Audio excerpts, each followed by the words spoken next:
Dr. Qadri, thank you very much indeed. I think all of us here will be very grateful to you for your very clear exposition and your very strong views about suicide bombing and terrorism. Thank you. And that is very, very important. But we have a problem in this country with those whose view of Islam, while they themselves speak strongly against terrorism and suicide bombing, have a view of Islam and an approach to Islam that is fundamentalist, narrow, extremist and very militant.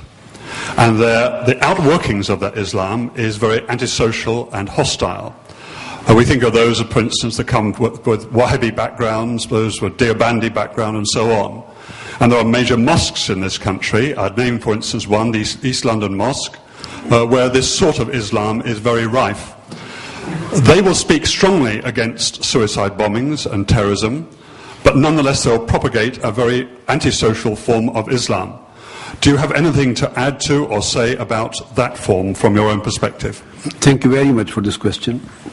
I would just like to say that I am not very well aware of the local institutions of England, various mosques and various people and sects who they are working in which way.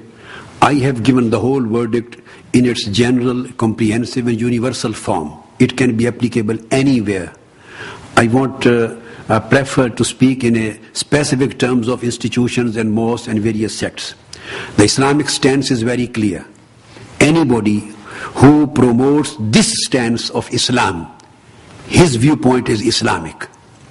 Any person, may he belong to any sect or any mosque or any center or institution, I don't know, who promotes the militant and violent and extremistic viewpoint about Islam, please keep in your mind, he is not promoting and he is not presenting Islam. This is his own extremistic and terroristic agenda. Please don't bracket terrorism with Islam. Now the case of Islam is very clear.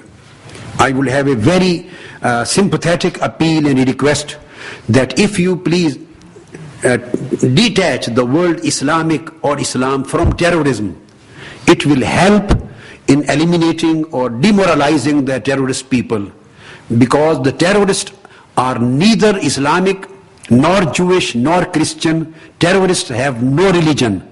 Unfortunately, they were born in Muslim families, but they have been misguided and detracked. So terrorism should remain terrorism and condemn. You say that Islam condemns terrorism. Islam says that terrorism is an act of kufr. It is outside the ambit of Islam. It is totally condemnable act. And if you totally disconnect the word Islam or Islamic from the terrorism and then condemn, I hope overwhelming majority of the Muslim Ummah would join their voices with your voice, as I have stated. So there is no Islamic terrorism. There is no Muslim terrorist. Whoever is terrorist, he is a non-Muslim. Whoever commits act of terrorism, he is committing an un-Islamic act, no link with Islam. So those who promote this kind of view, they may have their own political agenda. They have been instigated. They have been prepared for that particular purpose. You have to deal these kind of people with a different way. But I would say, it is clear according to Quran and Sunnah, these kind of people having this terroristic or militant agenda has no link with Islamic teaching.